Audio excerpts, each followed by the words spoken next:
দিনকে দিন ভারতে বাড়ছে ইনফ্লুয়েঞ্জা আক্রান্তের সংখ্যা। এই পরিস্থিতিতে এই রোগের প্রকোপ ঠেকাতে বছরে দুবার ভ্যাকসিন নেওয়ার পরামর্শ দিচ্ছে কেন্দ্রীয় স্বাস্থ্য মন্ত্রকের অধীনস্থ national centre for disease control বা এনসিডিসি। এই ভ্যাকসিন H1N1, H3N2 সহ 4 ধরনের ইনফ্লুয়েঞ্জা ভাইরাস ঠেকাতে কার্যকরী। আমাদের অনেকের ধারণা ইনফ্লুয়েঞ্জাটা সিজনাল ডিজিজ, কিন্তু আপনারা যদি লক্ষ্য করেন দেখবেন ইনফ্লুয়েঞ্জা যেমন শীতের সময় হয় তেমনি বর্ষার সময় হয়।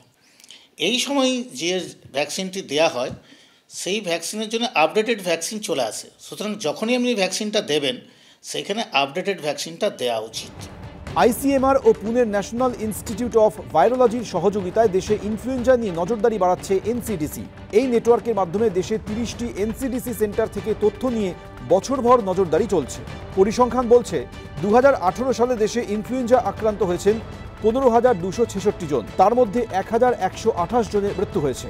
2019 সালে আক্রান্তের সংখ্যা বেড়ে দাঁড়ায় 28,798 জন, মৃত্যু হয় 1,218 জনের। 2020 সালে সংখ্যাটা কমে দাঁড়ায় 2,752 জন, 44 জনের মৃত্যু হয়। কিন্তু 2022 সালে 1 লাফে সংখ্যাটা বেড়ে হয় 13,202 জন, 410 জনের মৃত্যু হয়। 2023 সালে আক্রান্তের সংখ্যা সামান্য কমে হয় 8,097, মৃত্যু হয় 129 জনের। 2023 সালের পরিসংখ্যান অনুযায়ী ইনফ্লুয়েঞ্জা আক্রান্তের নিরিখে দেশে পশ্চিমবঙ্গের স্থান চতুর্থ।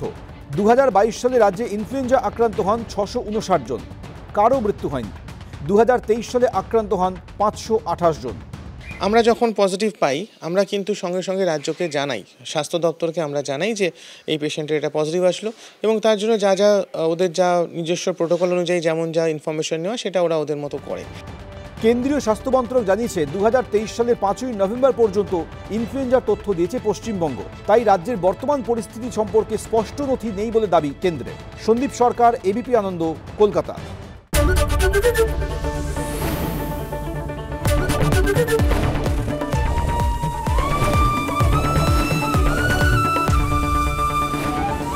এবিপি আনন্দ, এগিয়ে থাকে, এগিয়ে রাখে। বাংলা ঝামেলা চায় না, বাংলা খবর চায়। বাংলা খবর, বাংলার খবর। সত্য অন্তহীন, সত্যের খোঁজও তাই, সত্য সন্ধানে তাই আমরা অক্লান্ত, অকুতভয়। এবিপি আনন্দ নতুন ভাবনার প্রতীক, যা মনে মুক্ত, তথ্যে যুক্ত এবং যাবতীয় সীমানার বাঁধন থেকে মুক্ত। সীমা না শব্দটির মধ্যে লুকিয়ে আছে মানা শব্দটি, যেন চোখ রাঙানি এক অদৃশ্য বেড়াজাল, যা আটকে রাখে আমাদের এক ছোট্ট গণ্ডির মধ্যে। একমাত্র সঠিক খবরই গড়ে তুলবে এক মুক্ত সমাজ। সেই জগৎ গড়ার লক্ষ্যে কোনো সীমানার ঠুকুটি আমরা মানব না। এবিপি আনন্দ, এগিয়ে থাকে, এগিয়ে রাখে।